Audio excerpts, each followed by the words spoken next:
নমস্কার বন্ধুরা, রিঙ্কির এইসব আরও একটি নতুন ব্লগে তোমাদের সবাইকে অনেক অনেক স্বাগত। তোমরা কেমন আছো? আশা করি ভালো আছো, সুস্থ আছো। আমি খুব ভালো আছি। তো আজকে দেখো ঠান্ডা তো জমিয়ে পড়েছে ভালোই, আর আজকে ইচ্ছে হলো একটুখানি খিচুড়ি করব।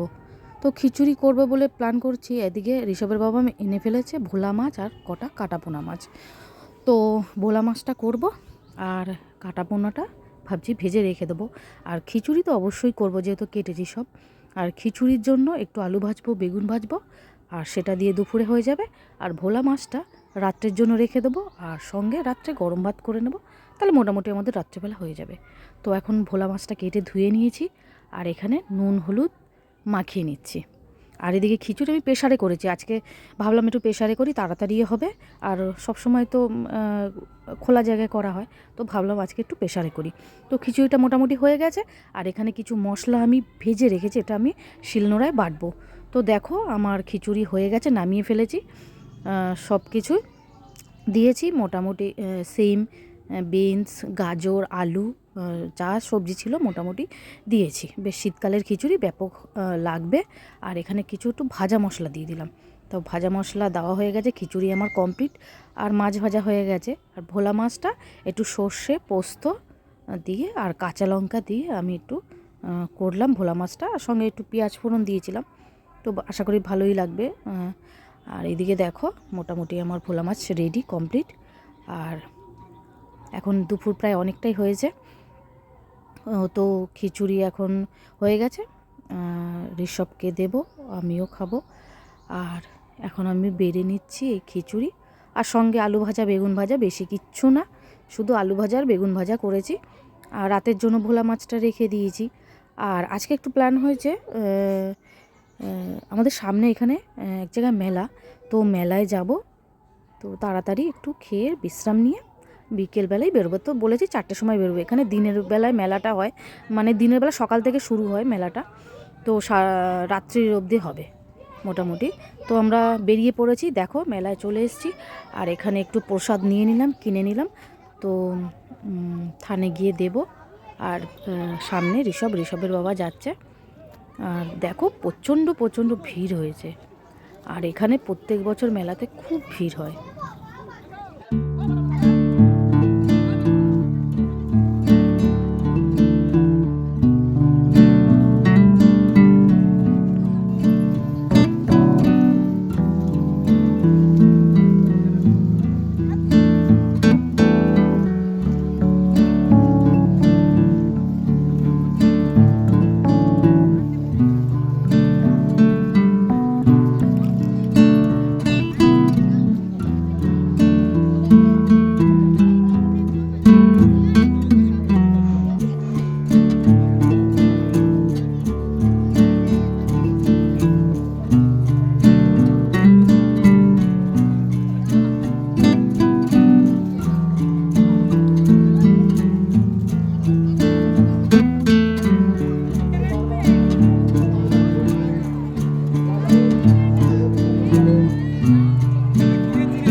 সবকে দিয়ে পুজোটা দেওয়ালাম। আর প্রচণ্ড হারে দেখতে পাচ্ছ ভিড় হয়েছে।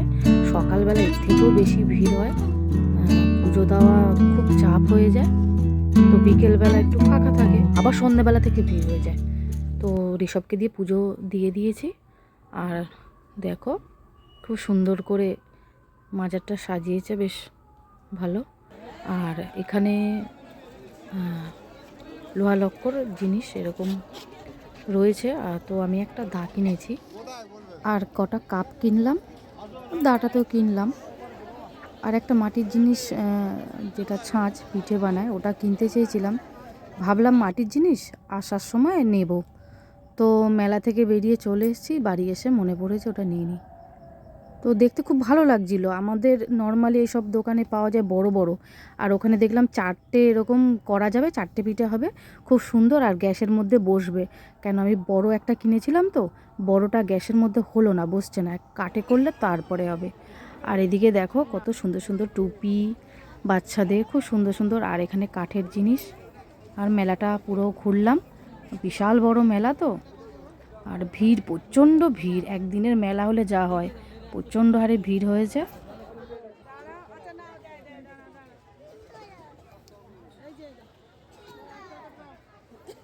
মানে দেখো অনেক রকমের পাঁপড় মেলা বসেছে, পাঁপড়ের দোকান। তো এখান থেকে কিছু কিছু 2-4 রকমের নিয়েছি, বেশ চা দিয়ে খেতে ভালো লাগবে, তো নিয়েছি। আর একটু ঘুরে ফিরে ফুচকা খেলাম, আর কিনে নিয়েছি একটু জিলিপি আর ঝুরি ভাজা, একটু পাঁপড়, মোটামুটি সব কিনে নিয়েছি। আর বেশি কিছু ওখানে খাইনি। আর ফুচকাটা খেয়েছিলাম না, প্রচণ্ড টক ছিল, বেশি খাইনি আমি আর ছেলে। তো দেখতেই পাচ্ছ প্রচণ্ড ভিড় হয়েছে, যত রাত বাড়ছে ভিড় হয়েছে। আর আমরা এখন মেলা থেকে বেরিয়ে যাচ্ছি, মোটামুটি ভালোই ঘুরলাম।